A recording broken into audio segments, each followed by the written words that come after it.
Thanks, Ken. Thanks, everyone, for being here. Really looking forward to Saturday. First opportunity to be a part of the Big 12 SEC Challenge. I know our players are looking forward to it. It's a huge 2 days for us to try and work to continue to get better. Obviously, stating facts, we're not excited about where we're at or how we've played this month, but we are excited about the chance to get better and improve in those areas as we head into Saturday afternoon's game. After such a tough time the last 8 games, 7 games, I guess, is it maybe refreshing this weekend just to get out of league for a weekend and take a breath a little bit? Well, I think just for us as a team, it's a great opportunity to reset here. I think we know some of the reasons for our struggles, and everyone's committed to finding a way to get better in those areas, to give ourselves a better chance to be in games and to win games. And so regardless of opponent, there are areas I really want to see us take huge steps forward, not only on the game floor but in practice this week. And we're going to stay committed to doing those things. Hey, Coach. So, Justice Hill, is there an update on him, or is there a timetable, or is he planning on coming back? Yes, I would expect Justice Hill will be in uniform Saturday. He will rejoin the team for practice today. What that role is going forward will be determined, but he will be back with the team in practice this afternoon.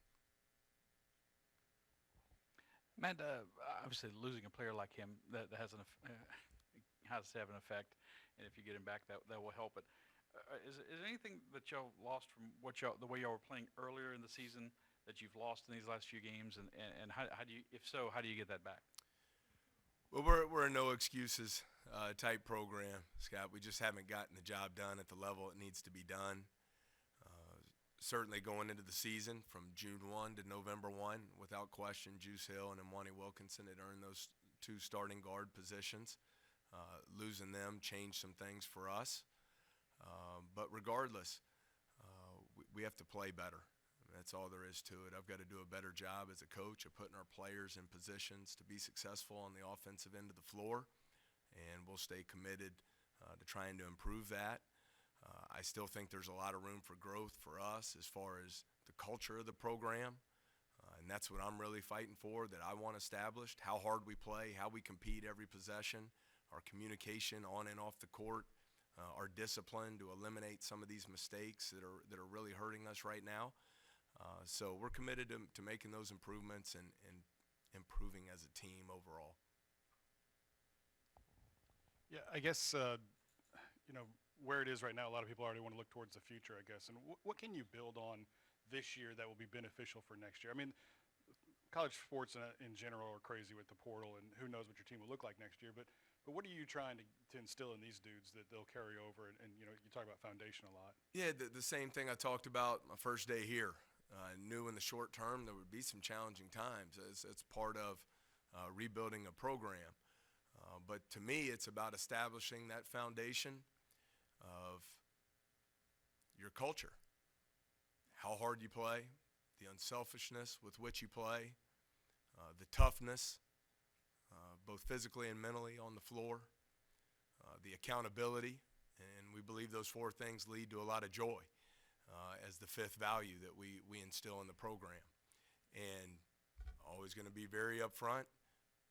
This month of January have not instilled those at the speed that I would like.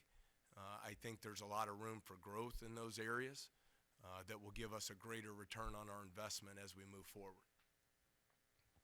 Hey, Coach, how much has your staff and a guy like Cody Toppert sort of helped you sort of navigate throughout the season and even through these, I guess, tougher times?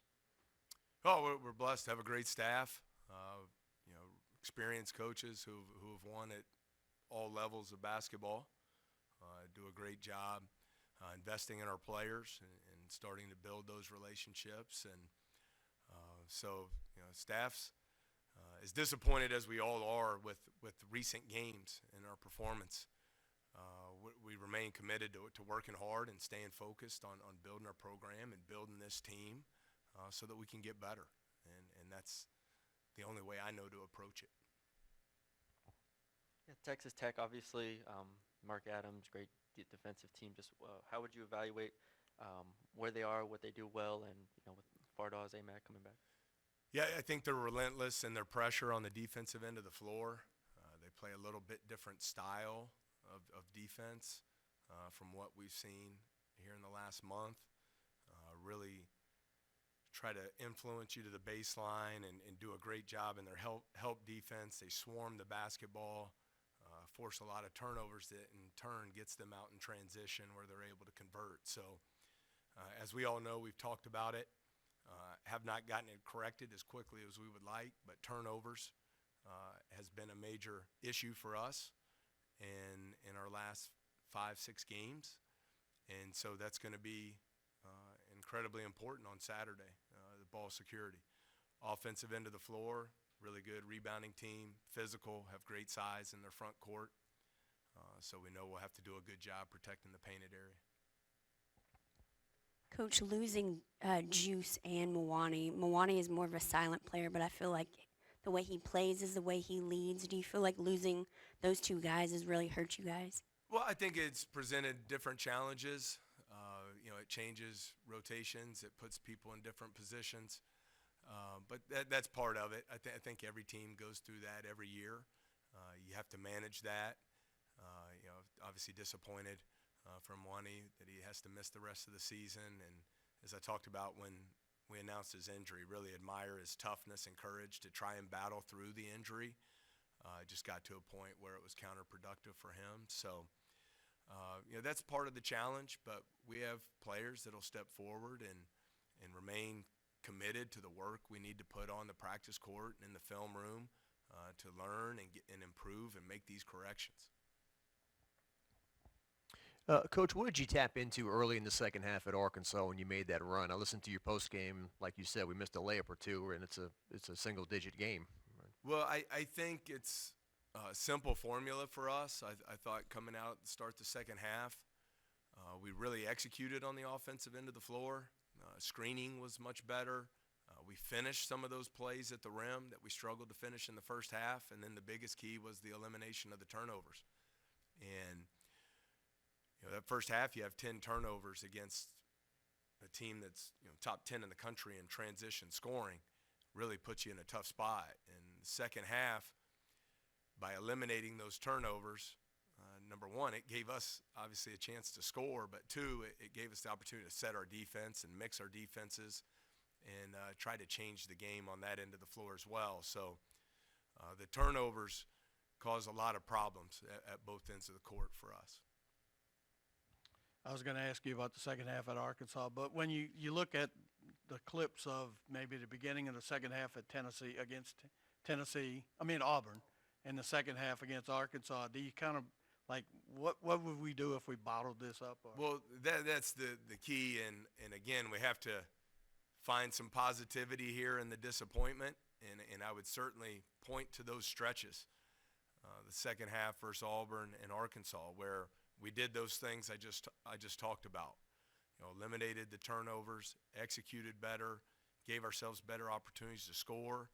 It enabled us to change our defensive looks and not play against other teams' transition attacks where you're usually at a disadvantage.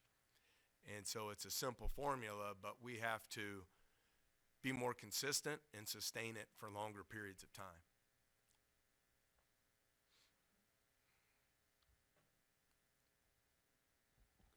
In the film study, are you seeing any trends to these turnovers, or are they, cyclical, repetitive? What do you? It's a little bit of everything, but the ones that really hurt you are the passes that we would call a pick six, that just lead to breakaway layups and dunks. Those are really backbreakers there, and those clearly have to be eliminated. But I think it all comes down to execution. And that's where we have a lot of room for improvement. You have to cut harder, got to screen better. When you receive a pass, you have to catch and rip the ball through violently and see the floor and be strong with the basketball. We have to make better decisions on our drives. All of those things that will give us a better chance to score the ball at a much more efficient rate.